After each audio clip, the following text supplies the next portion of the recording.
एक समय की बात है, एक गांव में हरीराम नाम का एक मेहनती किसान रहता था।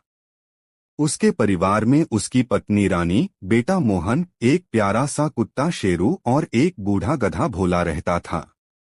शेरू और भोला दोनों ही इस परिवार के साथ बहुत खुश रहते थे। एक दिन हरीराम ने सोचा कि शहर जाकर खेत के कुछ सामान ले आए। यह सुनकर मोहन बोला, पापा, मैं भी आपके साथ चलूंगा। हरीराम ने बोला। ठीक है बेटा, चलो। वापस आते समय सामान ढोने के लिए वे भोला गधे को भी साथ ले गए। तीनों हरीराम, मोहन और भोला शहर की ओर चल पड़े। थोड़ी दूर चले ही थे कि पेड़ के नीचे बैठे कुछ लोग हंसते हुए बोले, अरे देखो, गधा खाली जा रहा है और ये लोग पैदल चल रहे हैं। क्या बुद्धिमान लोग हैं? यह सुनकर मोहन बोला। पापा, मैं भोला पर बैठ जाता हूँ। हरीराम ने बोला। ठीक है बेटा, बैठ जाओ।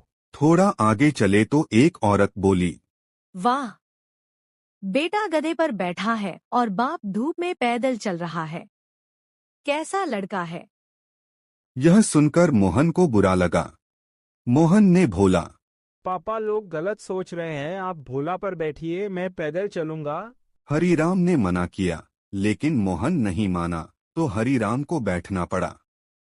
थोड़ी दूर बाद कुछ लोग फिर बोल पड़े, देखो, बाप गधे पर बैठा है और बच्चा पैदल चल रहा है। कैसा बाप है। यह सुनकर मोहन और भी परेशान हो गया।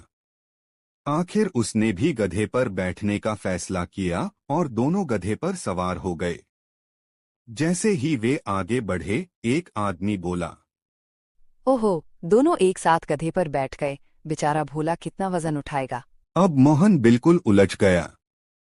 हरीराम मुस्कुराते हुए बोला, बेटा देखो, तुम कुछ भी करो, लोग तो कुछ न कुछ कहेंगे ही। अगर तुम हर किसी की बात सुनते रहोगे तो कभी आगे नहीं बढ़ पाओगे। हमेशा वही करो जो तुम्हें सही लगे। मोहन की आंखों में समझ की चमक आ गई। हाँ पापा, अब समझ गए, हमें लोगों की बातों में भटकना नहीं चाहिए। चलो, अब शहर आ गया है, सामान ले लेते हैं।